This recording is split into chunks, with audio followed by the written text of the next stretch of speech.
इस किताब का नाम है फिनिश व्हाट यू स्टार्ट, जिसे लिखा है पीटर हॉलिन्स ने।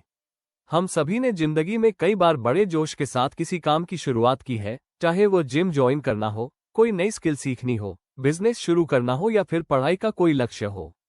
लेकिन कुछ ही दिनों में हमारा उत्साह कम हो जाता है और वो काम अधूरा रह जाता है। ये किताब हमें सिखाती है कि सफल लोग टैलेंट के कारण नहीं, बल्कि काम को पूरा करने की आदत के कारण सफल होते हैं।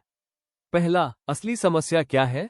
लेखक बताते हैं कि हम काम इसलिए पूरा नहीं कर पाते क्योंकि हम भावनाओं के आधार पर काम करते हैं, सिस्टम के आधार पर नहीं। जब मोटिवेशन होता है तब हम काम करते हैं, लेकिन जैसे ही मन नहीं करता हम रुक जाते हैं। दूसरा, पहचान बदलो, आदत खुद बदल जाएगी। किताब कहती है कि अगर आप खुद को मैं आलसी हूं कहेंगे तो आप आलसी ही बने रहेंगे। लेकिन अगर आप अपनी पहचान बदलकर कहें मैं वो इंसान हूं जो हर काम पूरा करता है, तो आपका व्यवहार भी बदलने लगेगा। हम वही बनते हैं जो हम खुद के बारे में सोचते हैं। तीसरा, छोटी जीत की ताकत, बड़े लक्ष्य डराते हैं। इसलिए लेखक सलाह देते हैं कि बड़े काम को छोटे छोटे हिस्सों में बांट दीजिए। जब आप हर दिन एक छोटा हिस्सा पूरा करते हैं तो आपका आत्मविश्वास बढ़ता है। उदाहरण के लिए, अगर आपको 300 पेज की किताब लिखनी है तो रोज सिर्फ 2 पेज लिखने का लक्ष्य रखिए। धीरे धीरे पूरा काम अपने आप पूरा हो जाएगा।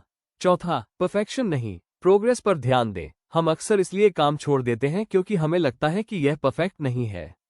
लेकिन लेखक कहते हैं अगर आप परफेक्ट समय या परफेक्ट परिस्थितियों का इंतजार करेंगे तो आप कभी शुरू ही नहीं कर पाएंगे, और जो शुरू करेंगे उसे पूरा नहीं कर पाएंगे।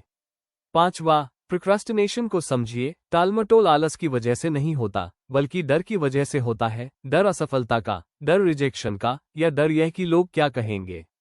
जब आप इस डर को पहचान लेते हैं तो आप उस पर काबू पा सकते हैं। छठवां, डिसिप्लिन ही असली सुपर पावर है। लेखक बताते हैं कि सफल लोग मोटिवेशन पर निर्भर नहीं रहते, वे अनुशासन को अपना हथियार बनाते हैं। अनुशासन का मतलब है चाहे मन करे या न करे, अपने लक्ष्य की दिशा में रोज एक कदम बढ़ाना चाहिए।